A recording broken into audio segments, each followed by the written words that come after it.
യേശു നടന്നുപോയത് കുഷ്ഠരോഗികളുടെയും പാണ്ടുപിടിച്ചവന്റെയും ഇടയിലൂടെയാണ്. സാമൂതിരിമാരുടെയും തമ്പുരാക്കന്മാരുടെയും മുമ്പിലല്ല, അന്യവൽക്കരിക്കപ്പെട്ടവരുടെ മുമ്പിൽ. ഈ അടുത്ത സമയത്തൊക്കെ യൂട്യൂബിൽ സോഷ്യൽ മീഡിയയിലൊക്കെ പ്രഭാഷണങ്ങൾ വരികയാണ്. ഞാൻ എൻ്റെ സമൂഹത്തെ അഭിസംബോധന ചെയ്യുമ്പോൾ, അച്ഛൻ വിശ്വാസികളെ അഭിസംബോധന ചെയ്യുമ്പോൾ, ഒരു പ്രഭാഷകൻ എന്ന രീതിയിൽ ഞാൻ പറയുന്ന കാര്യം 100% സത്യമാണ് എന്ന് എനിക്ക് ബോധ്യമുണ്ടാവണം. ആ ബോധ്യത്തോടൊപ്പം തന്നെ ഞാൻ പറയുന്ന വാക്ക് ഈ സമൂഹത്തെ അകറ്റാത്തതാണ് എന്ന് ഞാൻ ഉറപ്പിച്ചിട്ടേ പറയാവൂ. ഊഹാപോഹങ്ങൾ പ്രസംഗിക്കാനുള്ളതല്ല. എന്നെ വിശ്വസിക്കുന്ന, എന്റെ പ്രസംഗം കേൾക്കുന്ന ഒരാളാണ്. എന്റെ പ്രസംഗം കേട്ടോണ്ടാണല്ലോ നിങ്ങൾ എന്നെ വിളിച്ചത്. പക്ഷെ ഞാൻ പറയുന്നത് എനിക്ക് പൂർണ്ണമായ ബോധവും ബോധ്യവുമുള്ള കാര്യമായിരിക്കണം. കാരണം ഒരു സാധാരണക്കാരന് കൊടുക്കുന്ന സ്ഥാനമല്ല എനിക്ക് നിങ്ങൾ തരിക, അച്ഛന് നിങ്ങൾ കൊടുക്കുക. അങ്ങനെയാണോ? ഇടവകയിലെ സാധാരണക്കാരന്റെ ഒരു പദവിയാണ് അച്ഛന് കൊടുക്കുക? അല്ല, അച്ഛന്റെ തിരുവസ്ത്രത്തിന് വിശ്വാസികൾ കൊടുക്കുന്ന ഒരു മാന്യതയുണ്ട്. എന്റെ വസ്ത്രത്തിന് എന്റെ വിശ്വാസി സമൂഹം തരുന്ന ഒരു മാന്യതയുണ്ട്. യൂണിഫോം കീറിയപ്പോ അന്നത്തെ എന്റെ പ്രധാന അധ്യാപിക ഒരു സിസ്റ്ററൻ അവരെന്നോട് പറഞ്ഞു, കബീർ ഗെറ്റ് ഔട്ട്. സ്കൂളിൽ നിന്ന് വെളിയിറങ്ങാൻ പറഞ്ഞു. എന്നെ ക്ലാസ്സിൽ നിന്ന് നിർദ്ദാക്ഷിണ്യം ഇറക്കി വിട്ടു. ഒരു യൂണിഫോം കീറിപ്പോയതിന്റെ പേരിൽ സമ്പന്ന വർഗത്തിന്റെ ക്രിസ്ത്യാനികളായ കുട്ടികൾ ഇരിക്കുന്ന ബെഞ്ചിൽ നിന്ന് ആ കന്യാസ്ത്രീയായ ടീച്ചർ എന്നെ നിർദ്ദാക്ഷിണ്യം ക്ലാസ്സിൽ നിന്ന് ഇറക്കി വിട്ടു. യൂട്യൂബിൽ നിന്ന് എൻ്റെ ഈ വാക്ക് കട്ടെടുത്ത് പ്രസരിപ്പിക്കുന്ന ഒരാൾക്ക് വിദ്വേഷം പുലർത്താൻ ഇത് മാത്രം മതി. ഞാൻ പറയുന്ന ഈ വാക്ക് ഇന്ന് നടക്കുന്ന സാമൂഹ്യ വിചാരധാരയെ പറയാൻ. കോടീശ്വരന്മാരുടെ ഇടയിൽ 100% ക്രിസ്ത്യാനി കുട്ടികൾ പഠിക്കുന്ന 10ാം ക്ലാസ്സിൽ പാവപ്പെട്ട ഒരു മുസ്ലിം ആയതുകൊണ്ട് എന്നെ കീറിയ വസ്ത്രത്തിന്റെ പേരിൽ കന്യാസ്ത്രീ ഇറക്കി വിട്ടു. ഇന്നത്തെ സാഹചര്യത്തിൽ ഇത് മാത്രം മതി ഒരു 10 ദിവസത്തേക്ക് ഓടാൻ. ഞാൻ പുറകിൽ പോയി എൻ്റെ ക്ലാസിന്റെ ഭിത്തിയിലേക്ക് ഇങ്ങനെ തല ചേർത്ത് വെച്ച് ഞാൻ പൊട്ടിക്കരഞ്ഞു. എൻ്റെ കണ്ണിലൂടെ കണ്ണുനീര് തടം തല്ലിയാത്തൊടുകി. 10ാം ക്ലാസ്സിൽ കൂടെ പഠിക്കുന്ന പെമ്പിള്ളേരുടെ മുമ്പിൽ അപമാനിക്കപ്പെട്ട ആ സങ്കടം എൻ്റെ കണ്ണുനീരായി പെയ്തിറങ്ങി. എൻ്റെ വെള്ള ഷർട്ട് നനഞ്ഞു. 10 മിനിറ്റ് ഇങ്ങനെ ചാരിയിരുന്ന് ഉപേക്ഷിച്ചു പോയ പിതാവിനോടുള്ള അമർഷവും കട്ടപ്പെട്ട് വളർത്തുന്ന അമ്മയോടുള്ള വാത്സല്യവും തീരുമാനമെടുക്കാൻ കഴിയാതെ ഒരു 15 വയസ്സുകാരെ സ്കൂളിന്റെ മതിലിരുന്ന് കരയുമ്പോൾ ലീഡർ പറഞ്ഞു കയറിയിരിക്കാൻ. ഞാൻ പോയി കയറിയിരുന്നു. പിന്നെ ഞാൻ തലപൊക്കിയിട്ടില്ല. ആ കുട്ടികളുടെ മുഖത്ത് നോക്കാൻ പിന്നെ എനിക്ക് എൻ്റെ അഭിമാനം സമ്മതിച്ചില്ല. 3 ദിവസം കഴിഞ്ഞു. ഇതേ സമയത്ത് വൈകി ഒരു പീരീഡിന്റെ മധ്യഭാഗത്ത് ഞാൻ കയറി വരുമ്പോൾ ഈ ടീച്ചറും കുട്ടികളും ക്ലാപ്പ് ചെയ്തു. എനിക്ക് അമർഷമാണ് തോന്നിയത്. പച്ചയ്ക്ക് പിച്ച് ചീന്തി തിന്നിട്ട് 3ാം ദിവസം വരുമ്പോൾ എഴുന്നേറ്റ് കൈയടിക്കുന്നു. വന്നപ്പോൾ സ്കൂൾ ലീഡറും കുട്ടികളെല്ലാവരും കൂടി എൻ്റെ കയ്യിൽ ഒരു പൊതി കൊണ്ടുവന്നൊരു പ്രസന്റേഷൻ. ഞാൻ തുറന്നു നോക്കുമ്പോൾ 2 ജോഡി യൂണിഫോം ആയിരുന്നു. എന്നെ ക്ലാസ്സിന് വെളിയിൽ ഇറക്കി നിർത്തിയിട്ട് എൻ്റെ ജീവിതത്തിന്റെ ദാരിദ്ര്യം എൻ്റെ സഹപാഠികളോട് പറഞ്ഞ് എൻ്റെ ടീച്ചർ അവരുടെ കയ്യിൽ നിന്ന് പൈസ പിരിവിട്ടിട്ട് എനിക്കൊരു യൂണിഫോം ഉണ്ടാക്കി തന്നു. അതിനാണ് ടീച്ചർ എന്നെ വെളിയിൽ ഇറക്കിയത്. ഞാൻ ആദ്യം പറഞ്ഞാണ് നിങ്ങൾ കേട്ടതെങ്കിൽ നിങ്ങൾക്ക് എന്നോട് വൈരാഗ്യം ഉണ്ടാവും. ഈ സമുദായത്തെ ഭിന്നിപ്പിക്കാൻ അത് മതി. എന്നോട് പറഞ്ഞു, മോനെ ഇനി നീ ഇട്ടുകൊള്ളുക. ആദ്യമായി കീറാത്ത ഒരു പുതുവസ്ത്രത്തിന്റെ മണമുള്ള, ഞാൻ പറയാൻ കാരണം അതിനു മുമ്പും എൻ്റെ യൂണിഫോം എന്ന് പറഞ്ഞാൽ മുമ്പ് പഠിച്ചു പോയ കുട്ടികൾ ഉപയോഗിച്ചിട്ട് കളയുന്ന പഴയതാണ് ഞാൻ യൂണിഫോമായിട്ട് ഇട്ട് വരിക. ആദ്യമായി പുതുവസ്ത്രത്തിന്റെ മണമുള്ള ഒരു യൂണിഫോം എൻ്റെ കയ്യിൽ വെച്ച് തന്നത് ഒരു കന്യാസ്ത്രീയാണ്. ആ ടീച്ചറിന്റെ പേരാണ് സിസ്റ്റർ സിബിയ. പിന്നീട് എൻ്റെ ജീവിതത്തിലും എൻ്റെ ഏട്ടന്റെ പഠനത്തിലുമൊക്കെ ഈ മുസ്ലിം കുടുംബത്തോടൊപ്പം അവർ നിന്നു. ഏറെ പ്രിയങ്കരനായ യോഗാധ്യക്ഷൻ ഏതൻ ക്രിസ്ത്യൻ വെൽഫെയർ ചാരിറ്റബിൾ ട്രസ്റ്റിന്റെ പ്രസിഡന്റ് ശ്രീ കുഞ്ഞുമോൻ ജെ, തേവലക്കര മാർത്തോമ വലിയ പള്ളി വികാരി reverend father George Varghese, Hebron Marthoma church പടിഞ്ഞാറ്റക്കരയുടെ വികാരി reverend father Kuruvila, Emmanuel Marthoma ചർച്ചിന്റെ വികാരി റവറൻ തോമസ് യേശുദാസൻ, അതിമനോഹരമായി ഈ സദസ്സിൽ ഒരുമിച്ച് കൂടിയ പ്രിയപ്പെട്ട സഹോദരങ്ങളെ, സഹോദരിമാരെ, ജർമ്മനിയിലെ ബെർലിൻ നഗരത്തിൽ വിനോദസഞ്ചാരത്തിന് വേണ്ടി പോയ ഒരു സംഘം, ആ വിനോദസഞ്ചാര യാത്രാമധ്യേ അവരൊരു സൂ സന്ദർശിക്കാൻ കയറി. ധാരാളം മൃഗങ്ങളെ കൂട്ടിലടച്ചിരിക്കുന്ന നമ്മുടെ തിരുവനന്തപുരത്തെ മൃഗശാല പോലെ ബെർലിൻ നഗരത്തിലെ മനോഹരമായൊരു മൃഗശാല. അധ്യാപകരുടെ വിദ്യാർത്ഥികൾ പോകുന്ന കൂടെയുള്ള അധ്യാപകർ വിദ്യാർത്ഥികൾക്ക് വേണ്ടി അവിടുത്തെ കൂട്ടിലൊരു ചെറിയ കുസൃതി ഒരുക്കി. ആ സൂവിലൂടെ കടന്നു പോകുമ്പോൾ പോകുന്ന വഴിയിൽ നാനാഭാഗത്ത് നാനാജാതി മൃഗങ്ങളെ കാണാം. കരടി, പുലി, കടുവ, സിംഹം.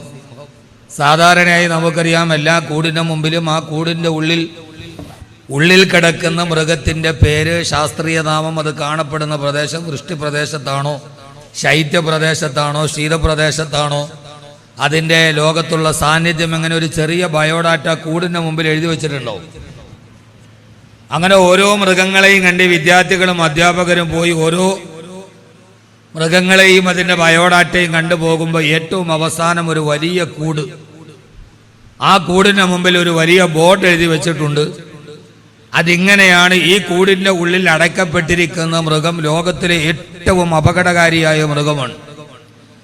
ആരെ കണ്ടാലും യാതൊരുവിധ മുൻവിധിയുമില്ലാതെ ആക്രമിക്കുന്ന, ആരെ കണ്ടാലും കടിച്ചു കീറുന്ന, ബന്ധങ്ങൾക്ക് വില കൊടുക്കാത്ത, ആരെ കണ്ടാലും തൻ്റെ സ്വാർത്ഥതയ്ക്ക് വേണ്ടി അവനെ എന്തും ചെയ്യാൻ മടിക്കാത്ത ലോകത്തിലെ ഏറ്റവും അപകടകരമായ ജീവിയാണ് ഈ കൂട്ടിലുള്ളത്. അതുകൊണ്ട് എല്ലാവരും വളരെ ശ്രദ്ധിച്ചു മാത്രമേ അതിൻ്റെ അടുത്തേക്ക് പോകാവൂ, അകലെ നിന്നേ അതിനെ നോക്കാവൂ എന്നൊരു ബോർഡ് കൃത്യമായി എഴുതി വെച്ചിട്ടുണ്ട്. പതിവിന് വിപരീതമായി അധ്യാപകർ മുന്നറിയിപ്പ് നൽകി, കുട്ടികൾ ഈ ലോകത്തിലെ ഏറ്റവും അപകടകരമായ ജീവിയെ കാണാൻ അകലെ നിന്നുള്ള വലിയ കൗതുകത്തോടെയുള്ള ജിജ്ഞാസയോടെ ആ കൂട്ടിലേക്ക് അവർ അങ്ങ് അകലെ നിന്ന് ഈ ലോകത്തിലെ അപകടകാരിയായ ജീവിയെ കാണാൻ എത്തി നോക്കുമ്പോൾ യഥാർത്ഥത്തിൽ ആ കൂട് ശൂന്യമാണ്, അതിലൊരു ജീവിയും ഉണ്ടായിരുന്നില്ല. ആ കൂടിന്റെ മറുഭാഗത്ത്, നോക്കുന്ന ഭാഗത്ത് വലിയൊരു നിലക്കണ്ണാടി വെച്ചിട്ടുണ്ട്. ഈ പോയി നോക്കുന്ന ആളുടെ മുഖമാണ് ആ കണ്ണാടിയിൽ തെളിഞ്ഞു വരിക. അതിൻ്റെ താഴെയാണ് എഴുതി വെച്ചിരിക്കുന്നത്: ഇവനാണ് ലോകത്തിലെ ഏറ്റവും അപകടകാരിയായ ജീവി. ആരെ കണ്ടാലും ആക്രമിക്കും, ബന്ധങ്ങൾക്ക് വിലയില്ല, സ്നേഹത്തിന്റെ വിലയറിയില്ല. ആ കാണുന്ന ചില്ല് ദർപ്പണത്തിൽ തെളിഞ്ഞു കാണുന്ന അവനവന്റെ മുഖം തന്നെയാണ് മനുഷ്യനാണ് ലോകത്തിലെ ഏറ്റവും അപകടകാരിയായ ആ ജീവി എന്നൊരു പഴയ ഒരു വാർത്ത വായിക്കാനിടയായി. ലോകത്തിലെ ഏറ്റവും ആരെയും ആക്രമിക്കുന്ന, ഏത് സമയത്ത് നിർവചിക്കാൻ കഴിയാത്ത വിധം മാറിപ്പോകുന്ന ഒരു സ്വഭാവത്തിന്റെ ഉടമയായി അച്ഛനും അമ്മയും ജീവിതത്തിൽ അവസാനം വരെ ലാളിച്ച് വളർത്തി, അവസാനം രാവിലെയും വൈകുന്നേരം സ്വന്തം മകളെ സ്കൂട്ടറിന്റെ പുറകിലിരുത്തി സ്കൂളിൽ കൊണ്ടുപോയി വിട്ട് കൈവെള്ളയിൽ കൈവല്യം പോലെ കാത്തു സൂക്ഷിച്ച കൺമണിയെ, ഒരു പാവപ്പെട്ട ഡോക്ടറെ, ഒരു നിമിഷം കൊണ്ട് അക്രമാസക്തനായി ഒരു മനുഷ്യൻ 7 പ്രാവശ്യം ആ പാവപ്പെട്ട പെൺകുട്ടിയെ കുത്തി മലർത്തി അമ്മയ്ക്കും അച്ഛനും തോരാത്ത കണ്ണുനീര് സമ്മാനിച്ച് ഒരു മറ്റൊരു മനുഷ്യനെ കുത്തി വീഴ്ത്താൻ യാതൊരുവിധ ദാക്ഷിണ്യവും കാണിക്കാത്ത ഒരു ലോകത്ത്, കണ്ണീരുകൾ മാത്രം കണ്ടുണങ്ങുന്ന ഒരു ലോകത്ത്, തന്റെ മുറിവിൽ സ്നേഹത്തിന്റെ വാത്സല്യത്തിന്റെ മരുന്ന് മുട്ടിയ ഒരു പാവപ്പെട്ട ഡോക്ടറെ കുത്തി മലർത്താൻ കഴിയുന്ന വിധം മനുഷ്യനെ ബാഹ്യമായ ചിന്തകളോ സാമഗ്രികളോ സ്വാധീനിക്കുന്ന ഒരു കാലത്ത്, ഒരു മനുഷ്യന്റെ മുമ്പിൽ പോയി ചിരിക്കാൻ അപകടം ഭയന്ന് മറ്റൊരുത്തൻ മാറി നിൽക്കുന്ന ഒരു കാലത്ത്, യഥാർത്ഥത്തിൽ ലോകത്തിലെ ഏറ്റവും അപകടകരമായ ഒരു ജന്തുലോകത്തിന്റെ നടുവിലാണ് നമ്മൾ ജീവിക്കുന്നത് എന്നത് പുതിയ വാർത്തകൾ നമ്മൾ പറയേണ്ടി വരും. നിർവചിക്കാൻ കഴിയാത്ത വിധം മനുഷ്യനെ ബാഹ്യമായി നിർവചിക്കാൻ കഴിയാത്ത വിധം അവൻ അക്രമാസക്തനാവുകയാണ്.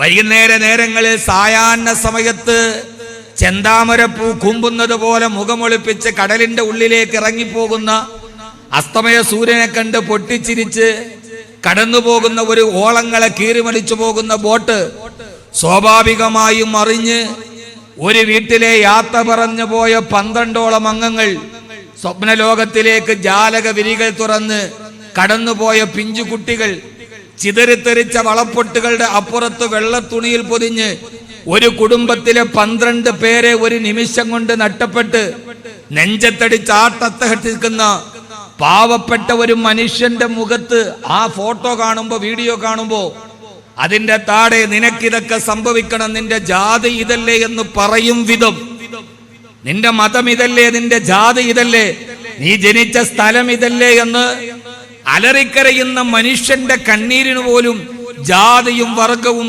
ചേർത്തു വെക്കുന്ന അപകടകരമായ ഒരു ലോകത്തേക്ക് നമ്മൾ മാറിപ്പോയി എന്നതാണ് ഈ കൂട്ടായ്മയുടെ പ്രസക്തി വർദ്ധിക്കാനുള്ള കാരണം. മൃഗമാവുകയാണ്. ലോകത്തിലെ അപകടകാരിയായ ഒരു ജന്തുവായി മനുഷ്യൻ മാറുകയാണ്. കാട്ടിലെ രാജാവാണ് സിംഹം. പക്ഷേ സിംഹത്തിനെ കൊന്നിട്ട് ആ കൊല്ലുന്നതിൽ ലൈവ് ചെയ്ത ഒരു സിംഹത്തെ നമ്മൾ കണ്ടിട്ടില്ല. സ്വന്തം അമ്മയെ കൊന്നിട്ട് ഗ്യാസ് സിലിണ്ടർ എടുത്ത അമ്മയുടെ തലയിലടിച്ച് അവർ മരിച്ചു എന്ന് ഉറപ്പാക്കിയതിനു ശേഷം അവസാനം ഒരു നഖത്തിന്റെ ചലനം കാണുമ്പോ ആ അമ്മയെ ജന്മം നൽകിയ അമ്മയെ പെട്രോൾ ഒഴിച്ച് തീ കൊളുത്തുന്ന ഒരു മകനെ കുറുക്കന്റെ ലോകത്ത് നമ്മൾ കണ്ടിട്ടില്ല. അമ്മയെ കൊന്നു തിന്നുന്ന അത്യാഗ്രഹിയായ ഒരു കാക്കയെ നമ്മൾ ഇന്നേ വരെ കണ്ടിട്ടില്ല. സ്വന്തം ഭാര്യയെ, സ്വന്തം ഇണയെ മറ്റൊരുത്തന് കാഴ്ചവെച്ച് സുഖിക്കാൻ പോകുന്ന ഒരു ഇണയെയും ജന്തുലോകത്ത് നമ്മൾ കണ്ടിട്ടില്ല. ആരെങ്കിലും കണ്ടിട്ടുണ്ടോ? പക്ഷേ ഈ ജന്തുക്കൾക്ക് നാൽക്കാലികൾക്കില്ലാത്ത വിധം പഞ്ചേന്ദ്രിയ പരിജ്ഞാനം കൊണ്ട് അഗ്രഗണ്യനാണ് മനുഷ്യൻ. പക്ഷേ നാൽക്കാലികളെക്കാൾ അവൻ അക്രമാസക്തനാവുകയാണ്. നാൽക്കാലി എന്ന് പറഞ്ഞാൽ നാൽക്കാലിക്ക് അപമാനമാണ്. കവി പറയുന്നുണ്ട്, ചെന്നായ ചെമ്പോത്ത് പോത്ത് ചീറ്റപ്പുലി പന്നിവാമ്പെന്തെല്ലാം ഉണ്ടിവനിൽ സൃഷ്ടാവ് പോലും ഭയം മൂലമാകിട വിട്ടുകൊടുത്തു മർത്യനു വിശ്വം. മർത്യനോ മർത്യന്റെ ചോര കുടിക്കണം, മർത്യനിൽ ബുദ്ധിമാനല്ലോ മർത്യൻ. ചെന്നായ ചെമ്പോത്ത് പോത്ത് ചീറ്റപ്പുലി പന്നി പാമ്പ് എല്ലാം കൂടി ഒന്നാത്തിന്റെയും സ്വഭാവം ഒന്നിച്ചുകൂടി ഒരു മൃഗത്തെ കാണണമെങ്കിൽ അത് മനുഷ്യരിലേക്ക് നോക്കിയാൽ മതി. ആ രീതിയിൽ അപകടകരമാം വിധം മനുഷ്യൻ സ്വാർത്ഥതയുടെ അടയാളമായി മാറുന്ന ഒരു കാലത്ത് എല്ലാം ജാതിയും മതത്തിന്റെയും വർണ്ണത്തിന്റെയും വർഗത്തിന്റെയും ഭാഷയുടെയും ദേശത്തിന്റെയും പേരിൽ മനുഷ്യനെ വിഭജിക്കപ്പെടുന്ന ഒരു കാലത്ത് എന്റെയും നിങ്ങളുടെയും ഇടയിൽ മുഖത്ത് നോക്കി പുഞ്ചിരിക്കാൻ കഴിയാത്ത വിധം മതിലുകൾ കെട്ടപ്പെടുന്ന ഒരു കാലത്ത്, മുൻവിധികളില്ലാതെ ചിരിക്കാൻ മറന്നു പോകുന്ന ഒരു പുതിയ കാലത്ത് ഏദൻ എന്ന ഒരു കുടുംബം ഇങ്ങനെ മതിലുകളില്ലാതെ, വേലിക്കെട്ടുകളില്ലാതെ, മുൻധാരണകളില്ലാതെ പരസ്പരം സംവദിക്കാൻ ഒരുങ്ങുന്നു എന്നത് തന്നെ ഏറ്റവും മനോഹരമായൊരു കർമ്മമാണ്. ഈ പുതിയ കാലങ്ങളിൽ നമുക്ക് ചെയ്യാൻ കഴിയുന്ന ഏറ്റവും വലിയ സംഭാവനയാണിത്. കാരണം എല്ലായിടത്തും ഇന്ന് അടയാളപ്പെടുത്തുന്നത് ജാതിയാണ്, മതമാണ്. ഒരിക്കൽ കൂടി നടക്കണം. നിങ്ങൾക്കറിയുമോ എന്ന് എനിക്കറിയില്ല. കത്തിജ്വലിച്ച് നിൽക്കുന്ന പട്ടാപ്പകലിൽ ഏതൻസ് നഗരത്തിന് നടുവിലൂടെ ഒരു മനുഷ്യൻ ചൂട്ടുകറ്റയുമായി നടന്നു പോകുന്നുണ്ട്. ആ വെയിലത്ത് നിൽക്കുന്ന ആളുകളുടെ മുഖത്തേക്ക് തന്റെ കയ്യിലിരിക്കുന്ന ചൂട്ടുകറ്റ മുഖത്തേക്ക് ഇങ്ങനെ ചേർത്ത് വെച്ചിട്ട് ആ മനുഷ്യൻ പിറുപിറുക്കുന്നുണ്ട്, ഇതല്ല ഇതല്ല. കത്തിജ്വലിക്കുന്ന പകലിൽ ഏതൻസ് നഗരത്തിലെ മനുഷ്യരുടെ മുഖത്തിന് നേരെ ചൂട്ടുകെട്ട് കത്തിച്ചു വെച്ചിട്ട് ഇതല്ല ഇതല്ല എന്ന് പിറുപിറുത്തു പോകുന്ന ഒരു മനുഷ്യനുണ്ട്. സ്വാഭാവികമായി നട്ടുച്ച നേരത്ത് ടോർച്ചും തെളിച്ച് ഒരാളുടെ മുഖത്തേക്ക് വെളിച്ചം ചേർത്തിട്ട് ഇതല്ല എന്ന് പറയുന്നവനെ നമ്മൾ ഭ്രാന്തൻ എന്നാണ് വിളിക്കുക, അല്ലെങ്കിൽ സ്ഥലകാല ബോധം നഷ്ടപ്പെട്ട മാനസിക വിഭ്രാന്തിയുടെ ഉടമയെന്നാണ് പറയുക. പക്ഷേ അതിനപ്പുറം ആ മനുഷ്യനൊരു മാനസിക വിഭ്രാന്തിയുള്ള ആളല്ല. അയാൾ പുരാതന യവന ദർശന കലയുടെ താത്വികാചാര്യനായ ഡയോജനീസ് ആയിരുന്നു. ഡയോജനീസിന്റെ ആളുകൾ ചോദിച്ചു, ഈ പട്ടാപ്പകൽ വെളിച്ചത്തിൽ നിങ്ങൾ ആരെയാണ് തിരയുന്നത്? ഡയോജനീസ് പറയുന്നുണ്ട്, ഞാനൊരു മനുഷ്യനെ തിരയാണ്. എന്റെ കയ്യിലിരിക്കുന്ന ചൂട്ടുകെട്ടയുടെ വെളിച്ചത്തിൽ ഞാനൊരു മനുഷ്യനെ തേടുകയാണ്. എനിക്കിവിടെ ആരെയും മനുഷ്യനെ കാണാൻ കഴിയുന്നില്ല. ഒരിക്കൽ കൂടി ഡയോജനീസിന് ദൈവം പുനർജന്മം കൊടുത്താൽ നമ്മുടെ ഈ നഗരത്തിലൂടെ ചൂട്ടുകെട്ടിയിൽ അയാൾ മുഖത്ത് നോക്കിയിട്ടൊരു മനുഷ്യനെ നോക്കിയാൽ ഒരു മനുഷ്യനെ കണ്ടെത്താൻ കഴിയൂ? എത്ര പേരെ മനുഷ്യൻ എന്ന് പറയാൻ കഴിയും? ആരാണ് മനുഷ്യൻ? ആരാണ് മനുഷ്യൻ? രണ്ടു കാലിൽ നിവർന്നു നിൽക്കുന്ന ഹോമോസോപ്പിയൻ ജീവി എന്നാണ് സ്കൂളിൽ അധ്യാപകർ പഠിപ്പിച്ചത്. രണ്ടു കാലിൽ നിവർത്തി ചെയ്യുന്ന ഹോമോസോപ്പിയൻ ജീവിയാണ് മനുഷ്യൻ. അതാണ് മനുഷ്യൻ. പാശ്ചാത്യ ചിന്തകനായ സർ സി.പി. സ്നോ അദ്ദേഹത്തിന്റെ ഒരു ലേഖനമുണ്ട്. അദ്ദേഹം ചോദിക്കുന്നുണ്ട്, വാട്ട് ഈസ് ദ കൾച്ചർ? എന്താണ് സംസ്കാരം? എന്താണ് മനുഷ്യത്വം? ഉടയാടകൾ നല്ലതായത് കൊണ്ട് മനുഷ്യനാകുമോ? പദവികൾ ഉള്ളത് കൊണ്ട് മനുഷ്യനാകുമോ? ഒരാൾ തൂവള്ള വസ്ത്രവും നല്ല കുപ്പായവും ധരിച്ചുകൊണ്ട് അയാൾ മനുഷ്യനാകുമോ? വാലിന്റെ വേരിന്റെ പുറകിൽ വലിയ വാലറ്റം വലുതായത് കൊണ്ട് അയാൾ മനുഷ്യനാകുമോ? ഇല്ല. മനുഷ്യത്വം എന്ന് പറഞ്ഞാൽ അതവന്റെ ശരീരത്തിന്റെ ഉള്ളിൽ ഒളിപ്പിച്ചു വെച്ചിരിക്കുന്ന ഒരമൂല്യമായ ഒരു അവയവത്തിന്റെ സംസ്കരണമാണ്. അതിന്റെ പേരാണ് ഹൃദയം. അതുകൊണ്ടാണ് പ്രവാചകൻ നബി തിരുമേനി സല്ലല്ലാഹു അലൈഹി വസല്ലം പറയുന്നുണ്ട്, ഇന്ന ഫിൽ ജസദില മുളഗ, മനുഷ്യ ശരീരത്തിൽ, അറബി വാക്കാണ്, മനുഷ്യ ശരീരത്തിൽ ഒരു മാംസകഷണമുണ്ട്. ഇദാ സലുഹത് സലുഹൽ ജസദു കുല്ലു, അത് നന്നായാൽ മനുഷ്യനായി, അത് മോശമായാൽ അവൻ അധമ പ്രവർത്തികളുടെ ആചാര്യനായി മാറി. അലാ വഹിയൽ കൽബ്, അത് ഹൃദയമാണ്, ഹൃദയമാണ് എന്ന് പ്രവാചകൻ പറയുന്നുണ്ട്. അതുകൊണ്ടാണ് അല്ലാമ ഇഖ്ബാൽ പറഞ്ഞത്, സൂറത്ത് മേം ഇൻസാൻ ഹേ, സീറത്ത് മേം ഹയവാൻ ഹേ, ലേക്കിൻ തും നഹി ഹേ. കണ്ട മനുഷ്യനെ പോലെ ഇരിക്കും, കണ്ടാൽ മനുഷ്യനെ പോലെയാണ്, പക്ഷെ പ്രവൃത്തി നാൽക്കാലിയെ പോലെയാണ്. അവനും ഈ നാൽക്കാലിയും തമ്മിലുള്ള വ്യത്യാസം ലേക്കിൻ തും നഹി ഹേ, വാലില്ലെന്ന് മാത്രം. ഇന്ത്യ രാജ്യത്തിലൂടെ കാഷായ വസ്ത്രം ധരിച്ചു പോയ സ്വാമി വിവേകാനന്ദൻ പറയുന്നുണ്ട്, മനുഷ്യ, ആകാശത്തിലൊരു പക്ഷിയെ പോലെ പറക്കാൻ നിനക്ക് കഴിയുന്നുണ്ട്. ആകാശ നൗകയിൽ ജലത്തിന്റെ ഉള്ളിലൂടെ ഊളിയിട്ട് നടക്കാൻ നിനക്ക് കഴിയുന്നുണ്ട്. പക്ഷെ ഈ ഭൂമിയുടെ മുകളിൽ ഒരു മനുഷ്യനായിട്ട് നടക്കാൻ നിന്നെ കൊണ്ട് പറ്റുന്നില്ലല്ലോ. സൂപ്പർ സോണിക് വിമാനങ്ങളിൽ ആകാശത്തിന്റെ അതിർത്തികളെ ഭീതിച്ചെടുത്ത് മറക്കാൻ മനുഷ്യന് കഴിയുന്നുണ്ട്. മുങ്ങിക്കപ്പലിൽ ഊളിയിടാൻ കഴിയുന്നുണ്ട്. രണ്ട് കാലിൽ പാദമൂന്നി ഈ മണ്ണിന്റെ മുകളിൽ ഒരു മനുഷ്യനായിട്ട് നടക്കാൻ നിനക്ക് എങ്ങനെയാണ് കഴിയുക എന്ന് സ്വാമി വിവേകാനന്ദൻ ചോദിക്കുന്നുണ്ട്. അതിനു വേണ്ടത് ഇപ്പൊ കബീർ ബാക്കവി എന്ന വിശേഷണമല്ല, റവറൻ ഫാദർ എന്ന് പറയുന്ന വിശേഷണമല്ല. അതിന് ശേഷമുള്ള നാമത്തിൽ എനിക്കും എല്ലാവർക്കും ഒരു മനുഷ്യനാകാൻ കഴിയണം. വേദനയുള്ള മനുഷ്യനെ, സങ്കടമുള്ള മനുഷ്യനെ, അവന്റെ വേദനകളെ കാണണം, അവന്റെ സങ്കടങ്ങളെ കാണണം, അവന്റെ വേർപ്പുകളെ കാണണം, അവന്റെ നിലവിളി നമ്മുടെ ചെവിയിൽ കേൾക്കണം. മനുഷ്യന്റെ കണ്ണുനീർ നമ്മുടെ ഹൃദയത്തെ വല്ലാതെ സ്പർശിക്കണം. അത് കരയുന്നത് ഹിന്ദുവാണോ, ആ കണ്ണീര് മുസ്ലിമിൻ്റെതാണോ, അത് ക്രിസ്ത്യാനിയാണോ നോക്കിയിട്ടല്ല, അവന് മനുഷ്യൻ എന്ന് പേരിടണം. എന്നിട്ട് ആ മനുഷ്യന്റെ കണ്ണീര് നമ്മളൊരു മനുഷ്യനാകും. എപ്പോഴെന്നറിയോ? മറ്റൊരാളുടെ കണ്ണുനീര് നമ്മളെ അസ്വസ്ഥതപ്പെടുത്തുമ്പോ, മറ്റൊരാളുടെ ദുഃഖം നമ്മുടെ ഹൃദയത്തെ കണ്ണിനെ ഉറങ്ങാൻ സമ്മതിക്കാതിരിക്കുമ്പോ നമുക്കൊരു മനുഷ്യനാണോ എന്ന് നമുക്കൊന്ന് പരിശോധിക്കാം. ഓക്കെ, നമ്മളുടെ ഉള്ളിൽ മനുഷ്യത്വമുണ്ടോ നമുക്ക് പരീക്ഷിക്കാം. നിങ്ങൾ ഹൈവേയിൽ പോയി, കരുനാഗപ്പള്ളിയിൽ പോയി, ആ സിഗ്നൽ ലൈറ്റിന്റെ താഴെ ശീതീകരിച്ച കാറിൽ നിങ്ങൾ കുടുംബസമേതം ഇരിക്കുമ്പോ നമ്മുടെ കാറിന്റെ പൊരിയുന്ന വെയിലത്ത് നമ്മുടെ കാറിന്റെ ഡോറിൽ വന്ന് ഗ്ലാസിൽ തട്ടുന്ന ഒരു തമിഴ്നാട്ടിലെ കറുകറുത്ത നാടോടി പയ്യൻ, മുലകുടി മാറാത്ത കുഞ്ഞിനെയും കയ്യിൽ വെച്ച് നമ്മുടെ ഗ്ലാസിന്റെ ചില്ലിൽ തട്ടി ഒരു നേരത്തെ ഭക്ഷണത്തിന്, തന്നോട് തന്റെ കുഞ്ഞിന്റെ പാലിന് ഭക്ഷണത്തിന് കൈനീട്ടുന്ന ഒരു പാവപ്പെട്ട അമ്മ, അവൾ ആരുമാകട്ടെ, ആ അമ്മയുടെ ചിത്രം അന്ന് രാത്രി കിടക്കാൻ നേരത്ത് നമ്മുടെ ഹൃദയത്തിൽ തങ്ങി നിൽക്കുന്നുവെങ്കിൽ, ആ അമ്മയെ കുറിച്ചുള്ള ഓർമ്മ ഒരമ്മയായ നിങ്ങളുടെ ഹൃദയത്തെ നൊമ്പരപ്പെടുത്തുന്നുവെങ്കിൽ, ആ അമ്മയുടെ ദൈന്യത മുഖം അന്ന് രാത്രി നിങ്ങളെ ഉറങ്ങാൻ സമ്മതിക്കാതെ നിങ്ങളുടെ ഹൃദയത്തിന്റെ ഉള്ളിൽ എവിടെയോ ഒരു അലോസരപ്പെടുത്തുന്നുവെങ്കിൽ, തീർച്ചയായും ഒരു ഉത്തരം വന്ന് കിട്ടും, ഞാനൊരു മനുഷ്യനാണ്. അവൻ തമിഴ്നാടുകാരനല്ലേ, അവൻ കറുത്തവനല്ലേ, മറ്റവനല്ലേ എന്ന മേൽവിലാസങ്ങളുടെ മേൽ മനുഷ്യനെ നിർവചിക്കുന്ന ഒരു കാലത്താണ് നമ്മൾ ജീവിക്കുന്നതെങ്കിൽ നമ്മൾ മനുഷ്യരല്ല. മതം എന്നത് കരുണയാണ്.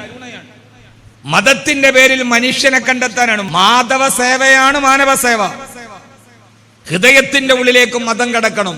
മതം പ്രസംഗിക്കാനുള്ളതല്ല, മതം പ്രവർത്തിക്കാനുള്ളതാണ്. ആ മതം കരുണയാണ്. മനുഷ്യ, ലോകത്തിന്റെ മുഴുവൻ ചക്രവാളവും നിന്റെ കൈവെള്ളയിൽ നിനക്ക് കിട്ടി, ബട്ട് ലോസസ് ഹിസ് സോൾ, നിന്റെ ആത്മാവ് നിനക്ക് നഷ്ടപ്പെട്ടു പോയി. The gospel accord of Mathai, Mathai സുവിശേഷമാണ് അല്ലേ? അല്ലേ? ഞാൻ അത്രമേൽ അറിവുള്ള ഒരാളൊന്നുമല്ല. അറിവിന്റെ ബാലാരിട്ടത് പിന്നിട്ടിട്ടില്ലാത്ത ഞാൻ എൻ്റെ അനുഭവത്തിന്റെ വെളിച്ചത്തിൽ എൻ്റെ ജീവിതത്തിലെ ഏറ്റവും വലിയ അമൂല്യമായ സമ്പത്ത് സ്നേഹമാണ്, കരുണയാണ്, സഹജീവി സ്നേഹമാണ്, സഹാർദ്രതയാണ് എന്ന് വിശ്വസിക്കുന്ന ഒരു അമൂല്യമായ ധനികനാണ് ഞാൻ. എൻ്റെ ഹൃദയത്തിൽ മറ്റുള്ളവരോട് സ്നേഹമുള്ളത് കൊണ്ട് ഞാൻ ധനികനാണ്. ആ ധനത്തിന്റെ പേരിൽ പോകുന്ന ഒരാൾ, ലോകം മുഴുവനും നിന്റെ കൈവെള്ളയിലുണ്ട്, പക്ഷേ നിനക്ക് നിന്റെ ആത്മാവ് നഷ്ടപ്പെട്ടു. ബട്ട് ലോസസ് ഹിസ് സോൾ, ആത്മാവ് നഷ്ടപ്പെട്ട മതം എന്തിനാണ്? അഗതികൾക്ക് ഭക്ഷണം കൊടുക്കാത്ത, വിധവയുടെ കണ്ണീരൊപ്പാൻ കഴിയാത്ത ഒരു മതത്തിൽ എനിക്ക് വിശ്വാസമില്ലെന്ന് സ്വാമി വിവേകാനന്ദൻ പറഞ്ഞ അതുകൊണ്ടാണ്. ഈ മതത്തിന് അഗതികൾക്ക് അപ്പം കൊടുക്കാൻ കഴിയുന്നില്ലെങ്കിൽ, പാവപ്പെട്ട വിധവയുടെ കണ്ണിൽ നിന്ന് വരുന്ന കണ്ണുനീര് തുടച്ചു മാറ്റാൻ നിന്റെ മതബോധത്തിന് കഴിയുന്നില്ലെങ്കിൽ, ഏത് ഈശ്വരനിലാണ് നീ വിശ്വസിക്കുന്നത്? ഏത് ദൈവത്തെയാണ് നീ കാണുന്നത്? ഏത് ദൈവത്തെ പ്രീതിപ്പെടുത്താനാണ് നീ ജപമാലയും ധരിച്ച് ഈ തൊപ്പിയും വരിച്ച് താടിയും വെച്ച് ജപമാലയും പിടിച്ച്? ഞാൻ എന്നെ കുറിച്ച് പറയണം, എന്തിനാണ് നീ പള്ളിയുടെ അകത്തളത്തിലിരിക്കുന്നത്? കൊന്തയും പിടിച്ചിങ്ങനെ ആ കൊന്തയുടെ മണി മറിയുന്നതിനനുസരിച്ച് നിന്റെ ചുണ്ടുകൾ ചലിക്കുന്നെങ്കിൽ, ആ ദൈവസ്ത്രോത്രവും നാമവും നിന്റെ ഹൃദയത്തിൽ നിന്നാണ് വരുന്നതെങ്കിൽ, കൊന്തയുടെ മണി മാറുന്നതിനോടൊപ്പം പാവപ്പെട്ടവന്റെ കണ്ണീരും നിന്റെ ഹൃദയത്തെ ചലിപ്പിക്കണം. ഇല്ലെങ്കിൽ അത്തസ്വരം കേട്ടീടിനെ കാതു കാരുണ്യമാർന്നീടിനെ ദൃഷ്ടി തിട്ടി സാധുക്കളെ താങ്ങിയിടിനെ ബാഹു പരോപകാര പ്രവണം പ്രപഞ്ചം. മലയാളത്തിന്റെ കവി പറയുന്നുണ്ട്, നിന്റെ കൈ പാവങ്ങളെ താങ്ങിയെടുക്കണം, നിന്റെ കണ്ണുകൾ സാധുക്കളെ താങ്ങിയിടിനെ ബാഹു എന്ന് പറഞ്ഞ കൈ സംസ്കൃതമാണ്. നിന്റെ കൈ ഇങ്ങനെ പാവങ്ങളെ താങ്ങിയെടുക്കണം. കാരുണ്യമാർന്നീടിനെ ദൃഷ്ടി കാരുണ്യമുള്ള കണ്ണ് നിനക്കുണ്ടാവണം. സാന്തോക്തി യോധീടിനെ ജിഹ്വ നിന്റെ നാവ് കൊണ്ട് അന്യമത വിദ്വേഷം പ്രചരിപ്പിക്കാനല്ല, വെറുപ്പ് പ്രകടിപ്പിക്കാനല്ല.